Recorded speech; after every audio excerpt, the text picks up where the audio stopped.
conversing about Abandoned Grove really quickly too, is it's that it's, you know, you're bringing something back to life that's been abandoned for many reasons, abandoned for, and part of my work when it comes to Abandoned Grove is also the fact that it gave me birth again too, and it gives people in a community rebirth. And what I mean by that is that all of us have, it's either the child in us or there's a little point of there's something within us that we've all left abandoned that is sitting in the corner collecting dust, and maybe that little something is what needs to be rejuvenated. So to me, the rejuvenation of a tree, the rejuvenation of a community, the rejuvenation of ourselves is all the circular positivity that it's worth the fight. And welcome to another installment of Behind Greatness by Inspire. It's Luciano here speaking as your host. Thank you, a listener, for coming back on. And if you are a new listener, thank you for joining us. As a new listener, you're not going to be used to me asking it, but you will be very soon. Please share with family, friends, rate us on whatever podcast platform you use. And if you're so inclined to donate, if you really like what we discuss and how we discuss it and who we have on to discuss what we discuss, feel free to hit us up on our website, behindgreatness.org, as we are a registered charity and a not-for-profit. And we issue tax receipts, obviously, for donations. So if you'd like to donate, it's all there. Today, we're joined by Phil Bucchino at his home in Toronto. A little bit about Phil, and we'll get right into what Phil's about. Phil Bucchino is a Florence-born, Toronto-bred documentarian, educator, and entrepreneur who is, quote unquote, obsessed with olive oil, which, quite frankly, is the name of his award-winning documentary that he hosted and co-produced. He is a member of the Italian National Directory of Virgin and Extra Virgin Olive Oil Experts at the CCIAA of Florence, Italy. As of this year, he is only one of 31 tasters worldwide, one of 3 in North America, and the only Canadian accredited in the ONAOO, ONAOO International Register of Professionals, and appointed by ONAOO to represent their first international chapter in Canada in 2017. He was recognized as the Olive Oil Personality of the Year in 2023 by AIRO, an award assigned to a single person who has distinguished himself for commitment to spreading and transmitting olive oil passion. Also, with the vision of No Grove Abandoned, he founded Abandoned Grove, producing premium extra virgin olive oil from regenerated groves, raising awareness and restoring the connection to the olive tree, the landscape, the environment, and the community. You can visit him and his project and his documentary from 2017 at abandonedgrove.com. Phil, welcome to the program. Thank you. Really good to be here. Is it? It is. Yes. We had I loved our conversations leading up to this. I'm excited to be here. I'm excited for the talk. Well, okay. So let's get into it. You're a punk rocker. which was not in the bio that we read. Good start. Yeah, well, it's part of you, right? Share a little bit. You literally were a punk rocker touring around the U.S. I mean, where do we even start? I mean, I born in Italy, moved from Florence, Italy to Caracas, Venezuela. We had a small stint in Somalia, and then when we came to Toronto, I was 16 years old and not speaking English and getting thrown into grade 11 can be kind of a difficult thing. But my passion for music got started. I was listening to all kinds of records, of course. But then when I came here and I walked into Sam the Record Man and I saw 1,000 million CDs, to me, I was like, oh my God, there's a whole other world than just like 1 or 2 artists. And music took me, and punk rock community, because they didn't, punk rock doesn't judge. It's more of it's extremely inclusive in every way.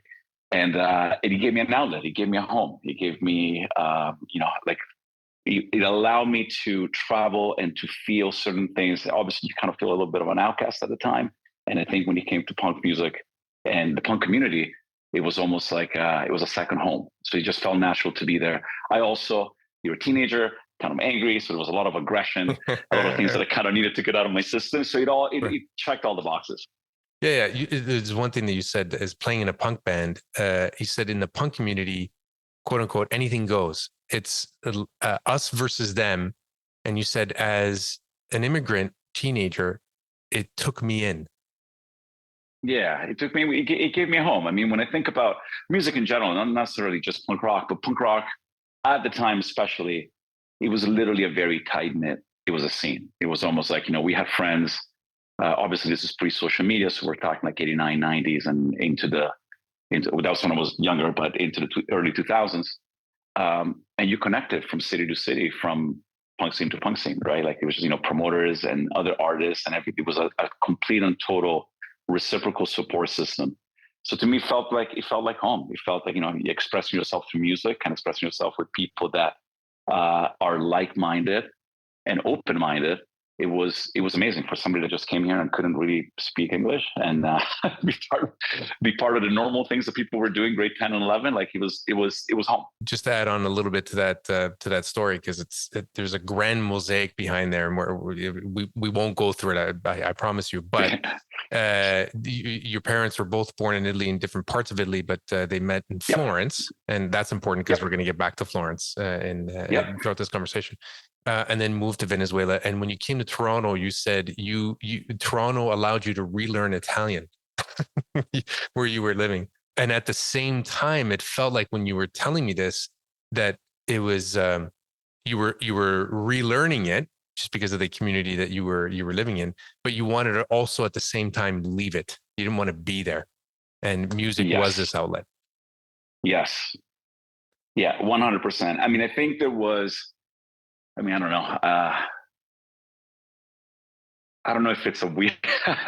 I'm not going to dive deep into the psychology of it all, but I'm reconnecting the dots. Yeah, it feels like, I want to say it. I'm not going to say for sure, but it feels like there was probably some pent up aggression and anger towards my folks for moving me out of a place where I had friends, and I was trying to find my way. And obviously, we're speaking Spanish because we're in Caracas, Venezuela. And all of a sudden, when you get uprooted into that, I think I associated anything that had to do with Italy with not good, basically. So I basically put the wall to it and I immersed myself into any kind of culture that had nothing to do with Italian culture. I went obviously very deep into Latin culture, very deep into Jamaican culture, very deep into Canadian culture. I even for a long time even tried to really get into the hockey game. And, I grew up with soccer, football, and baseball. To me, hockey was foreign, and I was trying as hard as I could to get into the game just to avoid anything that had to do with Italy. Until one day I had KD with ketchup and boiled hot dogs, and I'm like, I'm going back. You're going back. Yeah, that's hilarious. I'm like, okay, this is too much. Nothing against KD, but when you've tasted the good stuff. Nothing against KD, of course. Yeah, but I mean, when somebody put like my initial, like an F with ketchup and boiled hot dogs and KD, I was like, I am out. Thank you. Well, you were also on a path to pre-med. So you went to university outside of Toronto. I think in the whole step of trying to get away from Italy and from everything as much as I can, I wanted to get into the first university that would get me out of Toronto. I think I got into U of T, and that was a bit too close to Toronto. So then I went to Guelph. I loved the vibe there. There was something about it. Like many things that I've done in my life, I try not to question too much. Like I try to be receptive to certain things that feel in a certain way. And there was something about walking through, and I knew nothing about the credentials. I knew nothing about the University of Guelph or anything, but there was something about that town that really attracted me. And I went there and I thought I would go and follow my parents' footsteps and go into medicine. I did biomedical sciences, I did an honors degree. I loved it. I got to be honest. I loved the degree. I loved everything about it. But at the same time, I was getting deeper and deeper into music, and my music horizons were spreading. And also because I was a bass player, I always felt like I was the glue of a lot of, everybody kind of needed a bass player for some reason. Everybody wanted to be a guitar player or a singer. Sure. And I was a drummer. And as a bass player that also grew up in a Latin country, like the sense of groove and the sense of I felt, but also with the punk rock element to it, I felt like I could have conversations with many different types of people and many different types of musicians. So that kind of led me into not just playing with one artist, but playing with many different people. And the more I played with people, the more I started to kind of move farther and farther away from the school part of what I kind of, initially had set out to do. You reminded me that I did not tell you that we had Gary Lackman here on the podcast, and he was a bass player and founder of Blondie, and Right. like you, he left music as a bass player and a writer. He left music and went down another rabbit hole in his late 20s. He was opening up for Rolling Stones, and he explained he decided to go back to university. And then he studied philosophy and literature and so forth. Then he became a writer, a prolific writer. And he said one of his first professors came in looking like a rock star. It was all the girls liked him. Had this rebel without a cause. And I was sitting there and thinking, oh my God, when the professor found out one-on-one, he never bragged about it. He says, I was opening up for the Rolling Stones. I was a real rock star and I was trying to get away from it. And this is something that, anyway, I'm going off topic here. No, it's all good.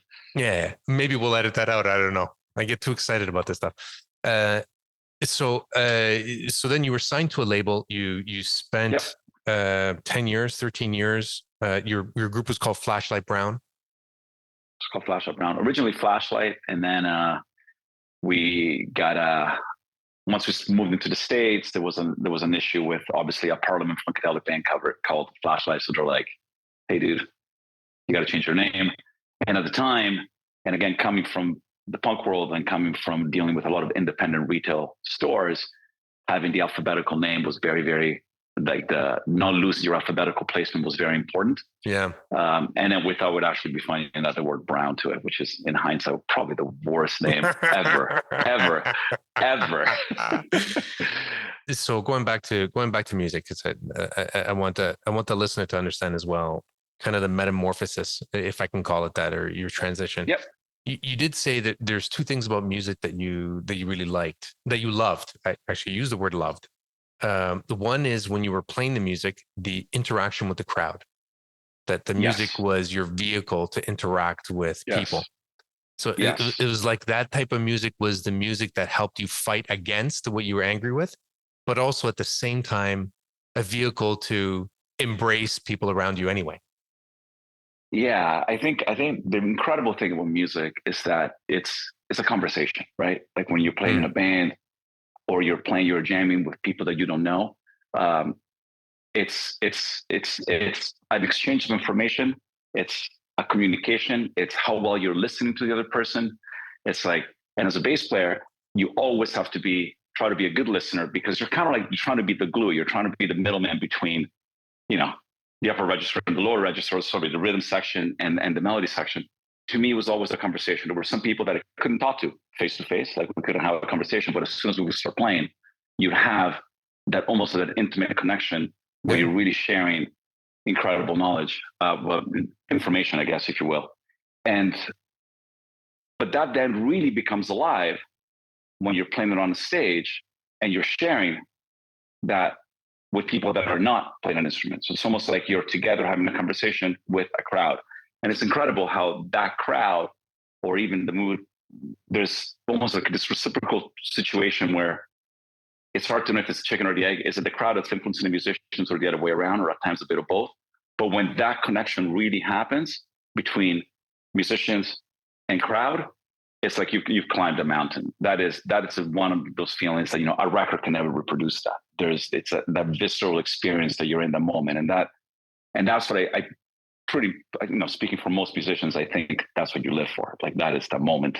You alluded to a word when we spoke last, and now almost again, I thought you were going to say it. And it reminds me, what you've just described here reminds me of a word that was introduced to me in an episode with John Couch way back a couple of years ago. So listener can listen to John Couch. He's an artist. He's not a musician, but he's an artist, visual artist, but also an exec in the entertainment industry, digital entertainment industry. And he used the word about the miracle. Nice. I wanted to say musical, but the musical experience as one being communion. Yeah. You're in communion with your audience. You're playing, you're listening, you said information exchange. I wrote that down. Yeah, it's information. I would actually almost say it's a gift. Like you're creating gifts for each other. You know what I mean? It's like you're doing something, you're trying to communicate the best of you. It's visceral. It comes from the inside, and the crowd is doing the same thing too. What I wanted to do is tie this with a change that you underwent, like around 2007 or ish. And you started by telling me about this change, actually, before we get to olive oil, because I think there's some really good things we can talk about. Walking. Yes. I don't know how we came to walking, but it's actually pretty cool. If you want to relay what you share with me about walking in LA. Oh my God. Yeah. LA. I think some of the best, I get walking, like music is always my home, my safe home when I need to escape a sort of moment, but also walking really clears my head. Walking puts things into perspective. I'm a big avid walker, and in LA when we were basically living there and making music, we'll go for walks on sidewalks, and the sidewalk would end.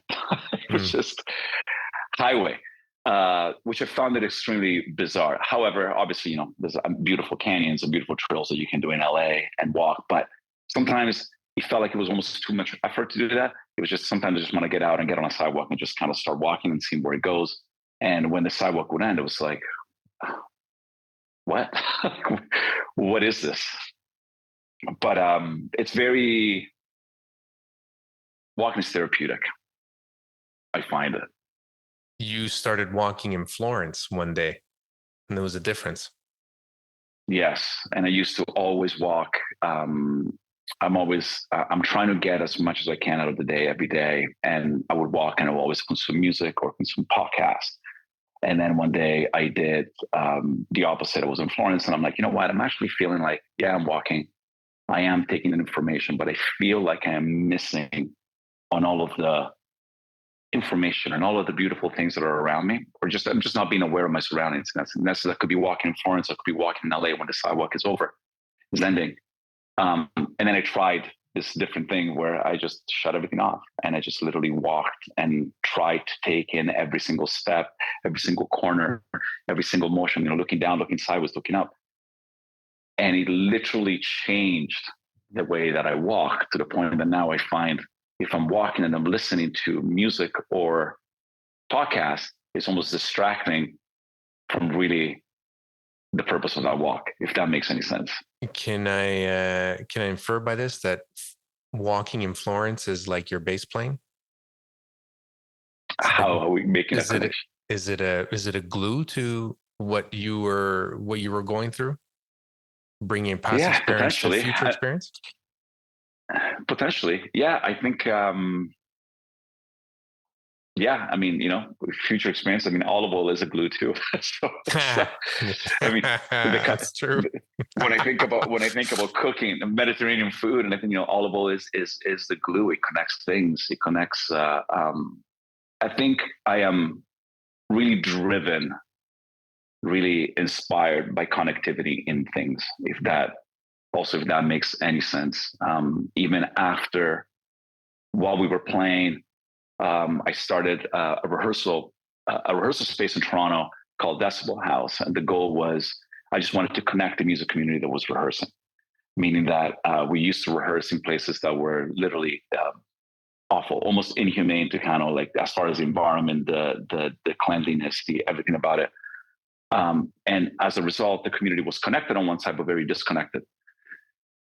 So I wanted to, again, create a glue situation where you could create a rehearsal space for the musicians with the music in mind, to keep creating those kind of experiences between players. I don't know where I'm going with this, but. So let's segue then into olive oil and olive oil and olive trees. I was in Italy 2005-ish, 2007-ish. and visiting my great uncle there in Lazio. So it's just south of Rome, between Rome and Naples, where he was. And he did his own production of olive oil, just his own.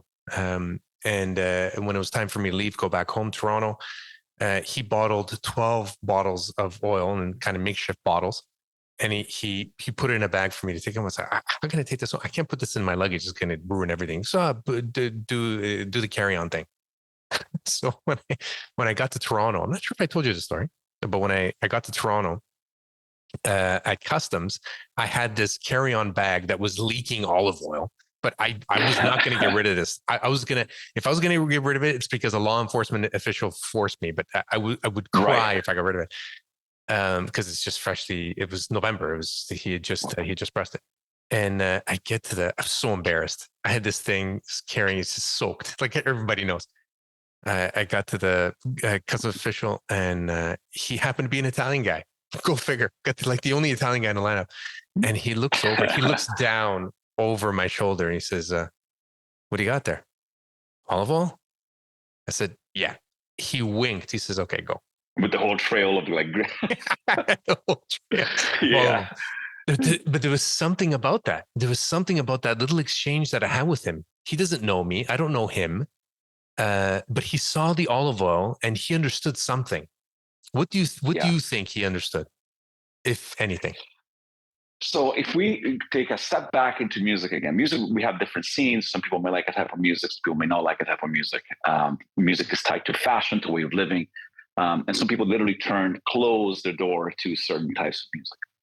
I think when it comes to olive oil and the connectivity is 10x that, 100x that. I think there's a visceral connection that we have, human beings, to olive oil. It's been around us. I think it's impossible. It's possible, actually, that you may not ever drink wine, that somebody may never have a drop of wine. But I think it's impossible to avoid having had something without olive oil in it.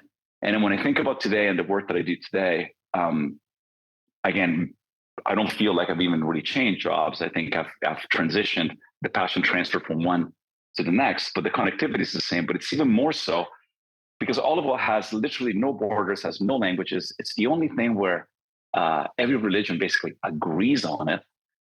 So I think even if you're a border guard, if you've seen somebody with olive oil, you're like, you're good, dude. That's we're good. Go right ahead. It's fine. Even though you made a mess out of the airport, you're good to go. And it was carpet back then too. Yeah, totally. So I think there's I think it transcends. It's visceral. I think olive oil is actually visceral. I mean, if anybody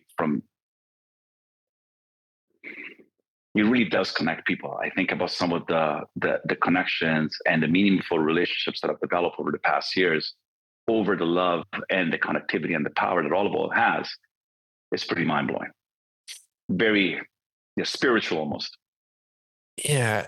You said in 2007 when you were in Tuscany, you tasted for the first time. I injected first time. You said you tasted extra virgin olive oil, and you said it went from an invisible ingredient in my life to holy shit, what is this thing?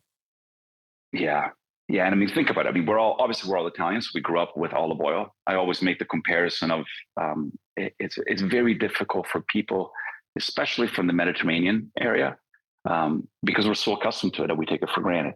My parents, even when they had their clinic in Toronto, they would import olive oil. And I would think, and again, this is some of the battles that I have every single day on tradition versus quality, even with my own family. Like, well, this is Tuscan olive oil. Tuscan olive oil is the best in the world. Yeah, it's made. But then, of course, if you go to Liguria, they'll say the same thing. The Greeks will say the same thing, and the Spaniards will say the same thing. And I didn't really. I think I needed to be away from Italy, have my whole moving as far away culturally from Italian culture as much as I could to be able to come back into to notice it, to fully notice it. And then that olive oil was literally it erased everything that I thought I knew that olive oil was. Like it became. I noticed it. Whereas before, I never really noticed it, with the exception of I can't. And I'm going on a bit of a tangent, but it's for as much as tradition and quality, we can talk about that. But there's something really beautiful about the tradition. That's what I remember about olive oil. I remember my grandmother coming when she would go to the Frantoio and bring back like the fresh olive oil, like you know, when you come back with your uncle with, you know, from Lazio with the new oil. That is phenomenal. I mean, that feeling is, again, it's visceral. There is a connection to it where you're like, you can touch anything, but you're not touching my oil. and that goes above and beyond the quality. Quality is a different conversation, but that part, that emotion, it's insane. It's insane. And it's across borders. I'm trying to understand why olive oil. Because I mean, and I'm sure the listener too has friends, or if not, if he or she is not part or from the part of the world where they produce it, has friends or people they know who are. For sure. Like, just to reiterate what you said a little bit, I mean, I've had friends from Jordan, Egypt, Spain, Greece, obviously. Every single one of them takes it personally if you slight their olive oil. And they may not be, and for the most part, they're not even producers. They're just from that place that grows these trees. They take it personal. It's a personal insult. What, is there anything else that incites that? There's a friend of mine, you know, obviously we taste a lot of olive oils. We taste a lot of oils professionally. And there's a friend of mine that says, hey, if you want to keep your friends, never taste their oil. That's true. It's wild. And I mean, and I've gotten I'm trying to get better at it, but I've had some really, you know, uncomfortable situations at times because somebody will want me to taste an oil. And it's very difficult because sometimes somebody says, you know, I really want you to taste this oil. And I know that their intentions are amazing. And traditionally it's phenomenal. Like they feel that emotion is real. Like I'm not going to deny that. Yeah. That feeling is real. Like what they're feeling with that oil is real. True. Now, if we talk about subjectivity, objectivity, what is quality and what is not quality, if there's a defect or there's not a defect in that oil, that's a different conversation. But you still can't even have that conversation without people getting offended because it transcends. And I think that's what makes I think transmitting olive oil passion, that's what makes it very difficult because I have a harder time communicating olive oil to people that have roots in olive oil producing countries than people that do not. Yes. People that do not, they approach it as if it's a new thing. They don't have preconceived notions. There's no preconceived notion. Those chains of tradition are not there. They don't remember their grandmother or their uncle coming in with the fresh oil. They have none of that. They didn't find themselves at a dinner or a lunch somewhere where this olive oil being produced at harvest, where the farmer shows up with the fresh oil and it's bright green and some filter will leave conversations a completely different thing about filtered, unfiltered. But that is a real emotion. And that is very difficult to break, especially when we're talking about quality, right? But, you know, in the world of wine, we've gone there too. I mean, there was a point that everybody made homemade wine. Now, if I showed up to your house and brought you a bottle of homemade wine that I made in my basement, you'd probably be like, thanks, buddy. That's cool. I'll put this aside and we're going to drink something else. You know, yeah, most people are like that, but you're talking to the wrong guy on that because if anything is homemade, okay. I say this with a point of pride too, because if anybody brings me anything homemade, I'm in. That whether I like it or not, it won't matter. I'm in because somebody spent their time doing it with a passion, with a love, with an intention. Okay. I want to taste the fruit of that. Okay. No, I would want to taste it too. Yeah. But maybe just a taste. Yeah, just I mean, right. So I agree with you. Maybe just a taste. Maybe just a taste. And for if I like it, 100%. Maybe the whole thing. And if you like it, the whole thing. So let's go back then, because I've been thinking about this now as we've been speaking about it. Because I asked you the question, why olive oil? Why does olive oil incite this? Because I'm thinking of other maybe non-competing or competing agricultural products like the tomato or squash or apples. They don't incite that kind of passion that olive oil does. And then I'm thinking, well, you told me last time we spoke about hugging an olive tree, that there is something special about that. That reminded me, and which also now I've been reminded in this conversation, that I was in Puglia, which is in southern Italy, for listeners who doesn't know, but southern Italy, but in the heel of the boot, just last summer. and we were driving through an ancient part of Puglia, Torito, near Torito. Stop for gas. As we stopped for gas, we were driving through country roads, and I saw a trullo, which is Trulli, they're ancient homes built with no mortar, but they were stone huts, more or less.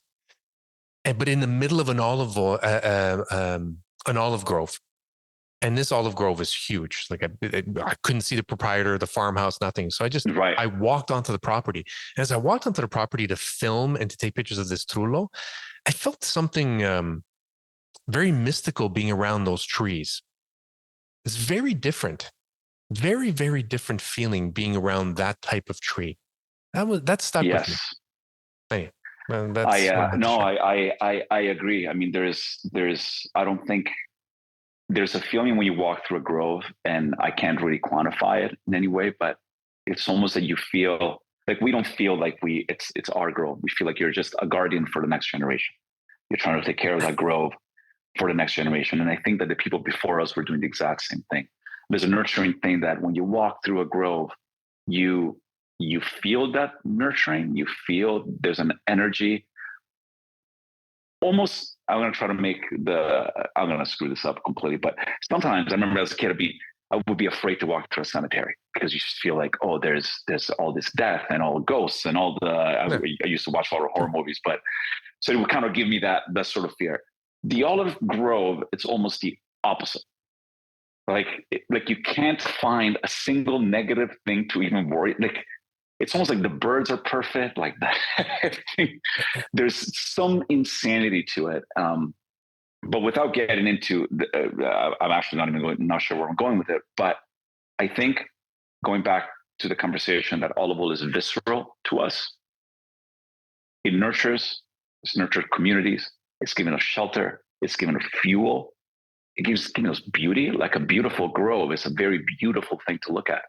So I think when you start compounding all of those things together and you walk through it, and then you know that you're not the first person to walk through, you're not the first person to do that work on that grove, there's something that kind of compounds beyond what I can even comprehend fully, because I ask myself that question every time. But I mean, I'm going back to Italy through some work in a couple of weeks. And one of the first things that I do is, again, it's run to the grove, because as soon as you get there, there's a recharging feeling and energy that it just grounds you. And it's not just me. It's like any person that I've taken through groves, or even like you just happened to in Puglia, it's the same thing. Just something bigger than us. And I don't know why it's a tree. Agreed. Yeah. I think the trees are taking care of us. I think they're our guardians in a sense. Yeah. Think about how resilient the olive tree is, right? Like little water. I mean, we just rejuvenated a grove that 25 years was set completely on fire, and now it's back again. It's back again, and we are going to celebrate the first harvest this year, and hopefully it'll stay in the state for many, many, many, many more years, and even after us. Speaking of harvest, you also said something about harvest. Do you remember what you told me? No, I don't know. I don't know. Talk a lot about harvest. What a quote. What a quote. So not to belabor the point, but these are your words. You said if the oil captures the emotion in you, then it's done its job. And then you joined something else. You said the harvest is like a first kiss every year. Oh my God, it is. Yeah, one of the best things I've ever heard. My friend Emmanuelle de Chalet, she's out of Paris. She does incredible work in the world of olive oil, and she always says to me, she's like, "I'm faithful to my husband, but I'm not faithful with olive oils." It's like, because every year, and we talked about this too. It's like it's that love story that renews itself every single year. It's almost like right around harvest, you get that energy and the anticipation. It's electric. Around harvest is completely electric because everybody is afraid, anxious, nervous, excited to taste the first oil. And the first oil is a kiss. And it is literally, it's a snapshot in time of that harvest season in that particular moment. And again, that kiss, that taste can only happen once a year. You have that kiss once, and then it's done. And even when you capture it in a bottle. And then our goal is to try to maintain those emotions as long as we can throughout the year. But once it's gone, it's gone. And the reality is that it will age, it will disappear, and it won't be the same as it was when it first started. And that is, I think that's what kind of keeps probably me and many other people that are obsessed with olive oil just keep going every year, because I live for that moment, to the point, like even right now, even just thinking about harvest this year, I almost don't sleep the day before. Right, the night before, we know we're going to go through the first extraction process. It's very difficult to sleep. Very, very difficult. And it's nerve-wracking, but it's exciting. I have a close friend of mine. His name is Paul, and his dad's from Florence, actually. And he goes to Florence. He still has an aunt who's very close to, not in Florence, in Toscana, outside of Florence. I think closer to Pistoia, but I should know that. I'm very close then. Yeah. Well, yeah. Yeah. But he goes. He and his brother go and help his aunt in the harvest every year. Every year. Right. Every year. Yeah, for sure.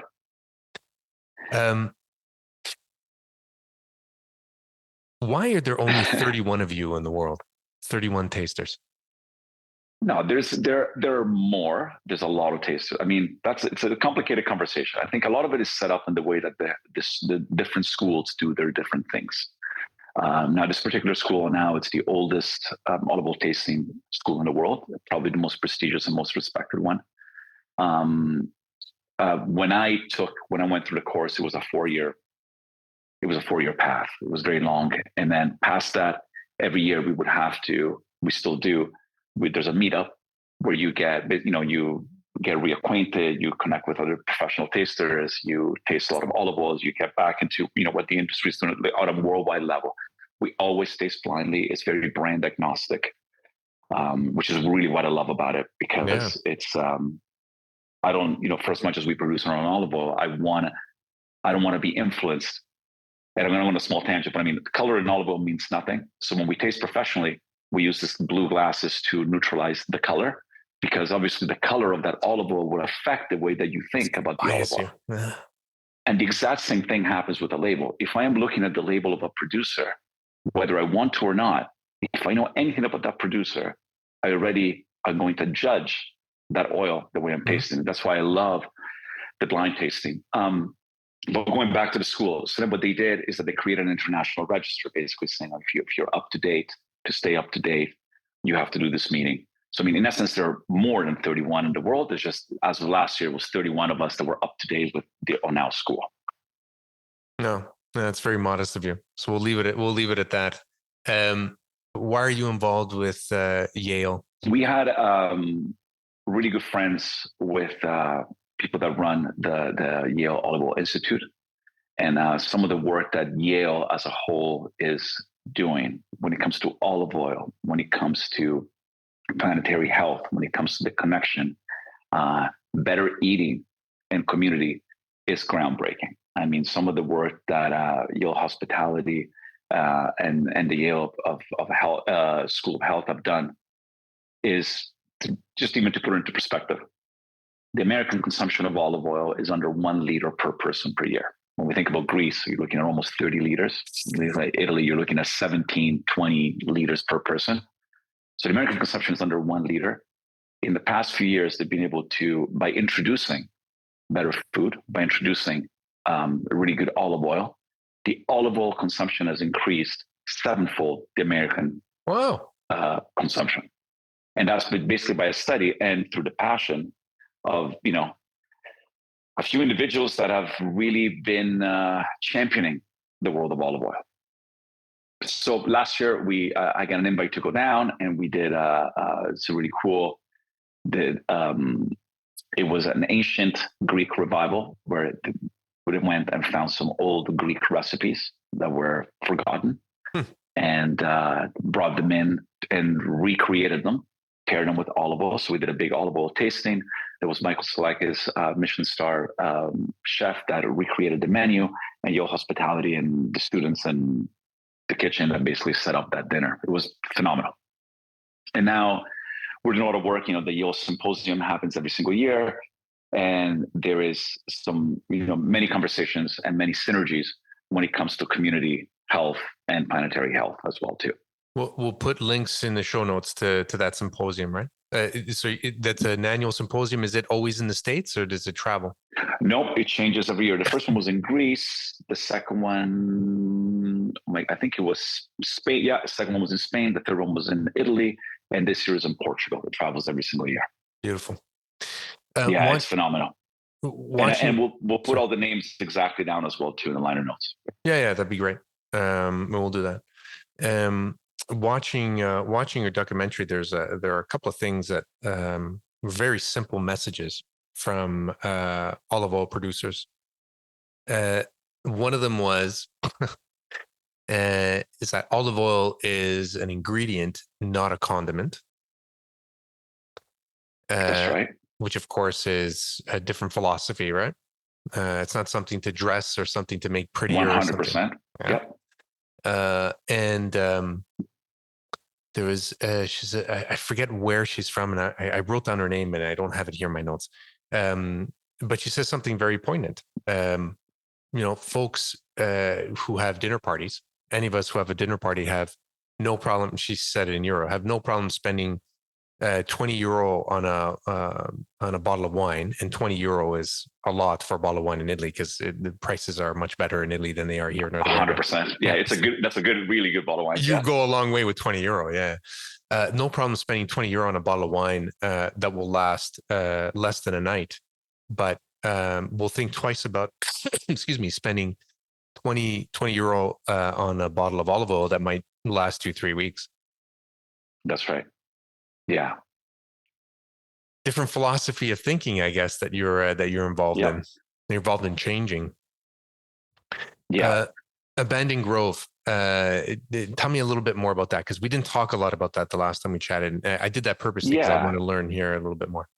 Yeah, for sure. And I mean, and I love the way you said it with the word change. I mean, I think I've always been inspired by things that change and things that move, and trying to inspire that change. Whether it was music, I think punk rock had a lot to do with that. I mean, when I think about even when punk rock became mainstream for the style of music, anyways, not necessarily the culture, but the style of music, it wasn't a punk rock change for the world. It was like the world changed and actually understood more about what punk rock was all about. And all of a sudden it became accepted. And I'm finding the same thing with olive oil. I think, again, some of the work that my friend Tassos at Yale is doing and Rafi, and they're trying to embrace change. They're seeing there's a possibility for change, for better, more, not only just better living, just better conversations. And not only is just healthier for you, it tastes better. And that's the one thing about going back to the 20 euro bottle of olive oil or a $40 Canadian bottle of olive oil or not, is that when it's done right, when it's well produced, think about having a really good glass of wine. We can all understand that. A really good glass of wine, we understand that some of them cost way more than the ones that are cheaper. But the ones that cost more, to a certain point, I wouldn't say that I'm not the kind of guy that's going to go out and spend X. Everybody has a budget, of course. But it changes the way you eat. It changes the conversation. It changes the energy around the table. A great bottle of olive oil does that every single time too. Yeah. So now all of a sudden I'm saying, okay, I'm going to spend a little bit more on a bottle of oil. I know for sure that this bottle was really well produced. And now I can literally banked, check. I'm going to have great meals, better experience, greater conversations. It's doing better for me. And truthfully, it makes you a better cook, because when you have a really good olive oil, especially with different sensory profiles, it highlights the meals, it elevates the dishes that you're cooking. So it actually makes you a better cook. People sometimes, I love to cook. And people are often like, oh man, how does this bread and oil taste so good? I've had bread and oil in restaurants all the time. Like, it's not me. It's not the bread. I mean, of course the bread, it's not anything different. It's just a good bottle of olive oil. A good bottle of olive oil just elevates dishes, period. Right. So it is that change that is very difficult. It's a change that is very difficult to push through, because again, to most people, olive oil is still sitting in the grocery store next to ketchup and mayo, where, in my opinion, when it's done right, it should be in the fresh produce section of the grocery store. It should be, especially when you have that opportunity to have the very first kiss, you have the opportunity to have a very fresh olive oil that's well produced. Beautiful. It should be sitting next to the veggies. Speaking of experiences in cooking, there is an olive oil producer in Canada. Had no idea Yes. about that. Okay, so Yes. you're in the know. They're out in British Columbia, and a good friend of mine, Joe, he's in produce. He's actually in the produce business. He's a broker, wholesaler, and he's a go-getter. So he knows a lot of these things. A lot of people. He told me about it. The first thing I said is, "What? Canadian? Come on." That's what I said, and then I corrected myself. I said, "No. Let's do it. If somebody is producing olive oil in Canada in the worst conditions possible, then I want to know what they're about, and I want to taste the product." And I really enjoy it. And not only do I enjoy it more when I have people over and I have them try something from Canada, and I see their reaction, and I see the reaction. That's right. And then the communion that happens when they find out about the story and they taste it. It's a beautiful thing. It is a beautiful thing. It's a gorgeous thing to witness that. And going back to the conversation of music, it's a gift exchange. It's an information exchange, but it's a gift exchange. Music, you're sharing gifts. When you're cooking, you're creating a gift for the people that you're cooking it with. The producer, the Canadian producer, but it doesn't matter where they're from, they're putting their heart and soul into that product. Yeah. And then they're giving you a gift. And then the gift is then reciprocated with the people at the table. Not to sound super, but it's literally, it's life-changing in a lot of ways. So one of my last questions here, what is the connection that we're missing that olive oil brings us? What is it? The connection that we're missing on what level? On a emotional level, or emotional or beyond? What is it? What is it about human beings? What is it that we're missing? For those of us that live in North America, for those of us that don't live in the Mediterranean, although now olive is being produced in other parts of the world because of this. Because of this lost connection that we have realized. What is that connection to that tree, to that fruit, that juice, that fruit to juice from that tree? What is it? You're asking me a question I don't have an answer to. I've been trying to find that answer for a long time. I think that's the search and what keeps me going every single time. And I mean, every grow is a little bit different. Every person that produces the olive oil is a little bit different. Every story behind that tree is a little bit different. The common elements is obviously the health, the shelter, the harmony, the peace that goes along with an olive tree, the resilience that goes with it, the beauty that goes with it.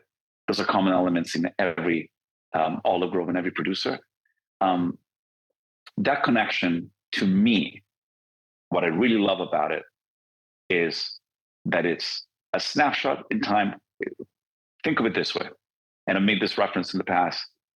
I make music. You make it, you make a record, you release the song. I can listen, I can withdraw, I can recollect the music every single time. And it's the same thing over and over and over, identical. A live show is a complete different experience. It's the same song. I'm hearing the same exact song performed by the same people that recorded it in the studio. But that night, when it's being performed live, depending on how it's being performed, depending on the mood of the musicians, depending on the mood of the crowd, depending on maybe what may have happened, maybe, I don't know, maybe the bus got a flat tire and it kind of disrupted the flow of the night. That show will be different. And that's what makes live music incredible. And that's what makes olive oil incredible. And I think that connection is that, unlike wine, that of course we talk about vintages in wine. First of all, we can't have a vintage in olive oil, but we talk about vintages in wine because I'm going to hold it, and maybe I'm going to hold it for a special occasion to drink it down the line. And that's beautiful. With olive oil, that emotional connection is now. It's present. It's always ever changing. The olive oil that I have today, even though it was harvested in October, it is different than the one that it was in October. It changes. Obviously, the better it's produced up the top, the better it maintains its qualities, but those qualities will change. And that is the beauty about it. It's almost like I'm at a live show every single time. Like, it's the same bottle, it's the same label, but the experience changes every time. That's why when people ask me, it's like, so should I spend this much or should I spend that? And, and I've kind of got around it a little bit. And this was the help of a friend of mine, Andrea Perini, who's a chef, who was saying, I go, dude, how do you get around tasting olive oil and telling somebody, recommending a brand, or saying, even for our own brand, Abandoned Grove, it's like, you can't. I can't, because the reality is that it's olive oil is in that very moment. Is I can give you my opinion. You should have your own thought, your own emotional response to the bottle is in the moment that you taste it. Because 6 months down the line, 3 months down the line, 4 months down the line, it's different. So we're not tasting the same oil, even though it's the same bottle and it's the same label, right? That's what I love that. I love it because it's like, it's happening now and it's happening now and it's happening in front of you at the moment. And that's what needs to be cherished. And it's beautiful that when people that have we've been talking about olive oil, that have tasted oil, they and newcomers into the world of olive oil, once they understand that, once the light bulb goes off, that it's a fresh, it's alive, it's an alive product that changes, the emotional connection grows deeper. There are many things there that you said that I connected with, but the happening now, the present moment, the olive oil, to me, based on what you've, if I can extrapolate what you said, is a reminder that we need to live in the now and understand the now. 100%. I don't think there's anything more now. I mean, obviously, fresh. Yeah, I can speak about produce, but I mean, when it comes to olive oil, if we even want to think about that gift, we're talking about a freshly extracted raw olive juice. We're talking about a natural product that has a shelf life of the fresh. Let's not talk about the shelf life, but let's just say we can talk about that. But bottom line is that it never really becomes poison. That's part of the reason why I think also it's the gift that keeps on giving. What I wanted to say, not the shelf life. Let's remove quality aside for a second. Yeah. As a whole, olive oil is still a natural product that, some are better produced, some less better produced, but it lasts a really, really, really, really long time. I can't think of any other natural product that can keep giving you that gift for so long. It's almost like it was put on earth to nourish us. It's like, it's the most insane thing. And maybe that's that connection. Maybe that is the weird thing why all religions agree to it. That's why it crosses every border. It has no language. And when we speak olive oil, I have friends all over the world and we communicate through tasting olive oil, which again, it's no different than I pick up a bass, you pick up a drum kit, and we're communicating without even having to talk, which not is language. It's not language. It's universal, right? It's universal. It's right brain stuff. I now I understand even more why we reached out to you. It's a wonderful conversation. Thank you for coming on, Phil. Thank you. Let me finish off with one last question. A question that we'd like to ask our guests: what is greatness to you? Oh, well, I'm still trying to. I don't know. I think it's just being. What is greatness? I think it depends. I don't have an answer for it. Actually, I don't think I have an answer for it. Fair. You're in the present moment. Or maybe I need to think. Well, maybe I need to think about it a little bit more. I want to have an answer for it. We'll put it in the show notes. What is? Yeah, but at the end of what is greatness? I mean, I feel fulfilled when you're trying to achieve something, when you're trying to get somewhere. But it's also, not to quote people that have been over and over and over, but it is about the journey. It is about the moment in time. It's about trying to live life to your fullest every single moment. And things, especially coming from the world of music, especially the music industry, it's very difficult because there's always something shinier around the corner. There's always something better in the moment. And obviously with fashion, with everything else, I think trying to be grounded, if I can actually control, scratch all this. I have no idea what greatness is. Just, what is greatness? Okay. Like, I'm going to ask you, what is greatness? You're asking me? Yeah, I'm asking you. Well, it's a fluid thing for me. So the reason why we ask is because we're trying to find out if it even is something. There are a few guests who have said something that have stuck with me a little bit on this answer. And one of them was Tyson Yucaporta. And he said, nobody's great. There is no greatness. And then Courtney Brown, who this past this past fall said, wow, if I answer that, then I would know what the end looks like. And I don't know what the Right. end is. Right. So, um, It's true. yeah, I feel like it is too. I agree with you, but Yeah, just like, I can't put an answer to it. Yeah. well, maybe it's something that's not something that we can really explain with language. Like that's something that's something that you've tried to answer through non-left brain activity, like musical endeavors and your olive oil endeavors. It's not linear. I mean, it's no. And going back to the very first harvest, the first moment, a snapshot in time of the best expression of the season. What is greatness? Greatness every year it changes. When I think about olive oil, if you think about it, I'm using the same cultivars. This cultivar is an olive varietal, and each one of them has produced pretty much in the same way every year for the most part. Still gives you something different every year. That difference is the beauty in it. Is it great? Of course it's great. It's great because it is the best expression of that season at that specific moment. Is it great for you and maybe not great for me? Potentially. But the reality is it's I think it's about the now, but I keep thinking about maybe it is about the now. Like, that's why I want to talk about the journey. It's just, we have everything at our disposal every single day, like to start some change. Often we tend to wait for the best, the great moment, the perfect circumstance to actually get something started.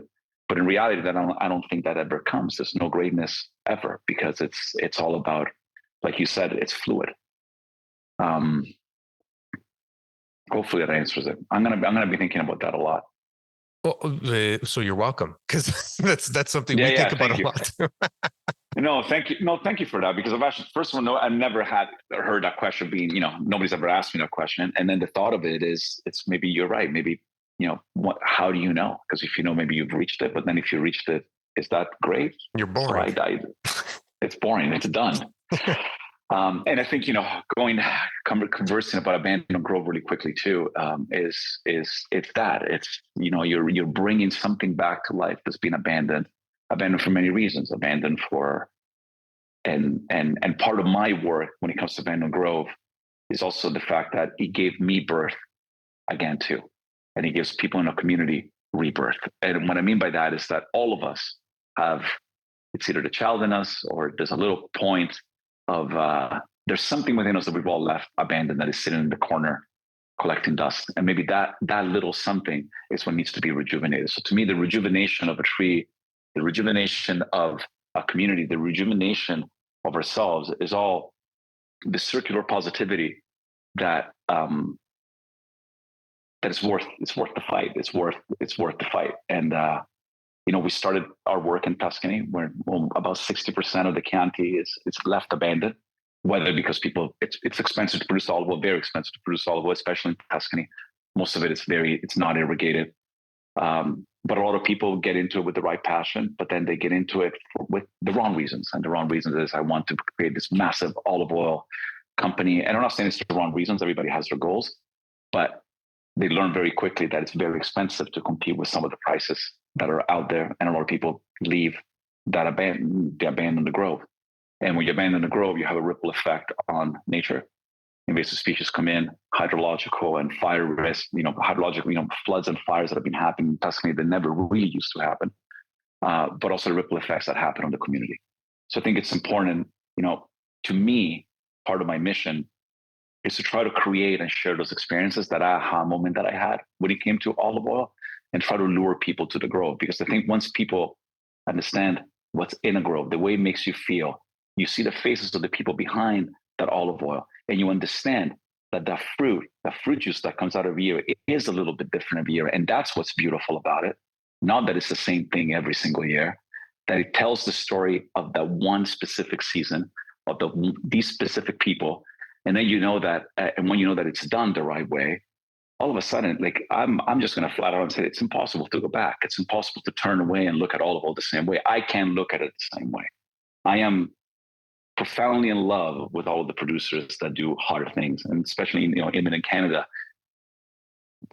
Insane. Like, I mean, for somebody to even start planting trees in Canada, obviously something happened to them at the visceral and I don't even know, metaphysical world, if you will. Like, I don't even know, that's not the right word, but something happened that actually pushes you to do those kind of things. And that's the beauty of it. I think that's the beauty of olive. That's the beauty of the work that we're doing. And that's why I've made, on the business side, probably made every single possible mistake that you can make because I'm so dead set on this path. It's the mystical magic of the work that you're doing in this industry. And it's the mystical magic. I shouldn't say of the work that you're doing. Is the mysticism that tree represents is really, really powerful. I mean, we're having this conversation because of a tree. Of a tree. I know. We're having that conversation because of that tree. It's insane. It's actually insane. I can't. I every day. I will be thinking about the greatness question, but every day I still try to connect the dots of how life kind of went in this direction. And maybe a little bit nuts, maybe a little bit, I don't know what it is, but. I'm getting goosebumps here. It's that tree of life, that olive tree of life. Yeah. Phil, a wonderful conversation. Thank you. Thank you so much for this. Thank you. Hey, it's Enrico Colantoni here, actor, director, and dedicated napper. Like what you heard today? Make sure to subscribe to Behind Greatness and share with your friends. And consider donating to help us produce more great conversations at behindgreatness.org/donate. Until next time.